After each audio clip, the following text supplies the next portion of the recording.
ઘણા વર્ષો પહેલા એક હરિયાળું જંગલ હતું. એ જ જંગલમાં એક ઊંટ અને એક શિયાળ રહેતા હતા. બંને મિત્રો હતા, પરંતુ બંનેના સ્વભાવમાં ઘણો ફરક હતો. ઊંટ ખૂબ સીધો, ભોળો અને દિલથી સારો હતો. તે કોઈની પણ વાત પર સરળતાથી વિશ્વાસ કરી લેતો, જ્યારે શિયાળ બહુ ચાલાક, ચતુર અને થોડો સ્વાર્થી સ્વભાવનો હતો. તે પોતાની મજા માટે ક્યારેક મિત્રનો પણ ઉપયોગ કરી લેતો.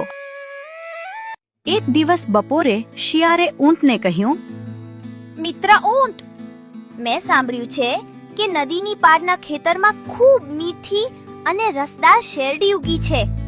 ચાલ ને આજે જઈએ અને મજા કરીએ. ઊંટે આકાશ તરફ જોયું અને કહ્યું, પણ શિયાળભાઈ, નદી બહુ ઊંડી છે, આપણે પાર કેવી રીતે જઈશું? શિયાળ તરત બોલ્યો, અરે, તું તો ઊંચો અને તાકાતવર છે. તું નદીમાં ચાલતો જઈશ અને હું તારી પીઠ પર બેસી જઈશ. બંનેનો કામ થઈ જશે. ઊંટે વિચાર્યું, મિત્ર માટે આટલું તો કરવું જ જોઈએ, અને બંને નદી તરફ ચાલ્યા. નદીનું પાણી ઠંડુ અને સ્વચ્છ હતું. ઊંટ ધીમે ધીમે પાણીમાં પગ મૂકી આગળ વધતો હતો. શિયાળ તેની પીઠ પર બેસીને આસપાસના દ્રશ્યો જોઈને ખુશ થતો હતો.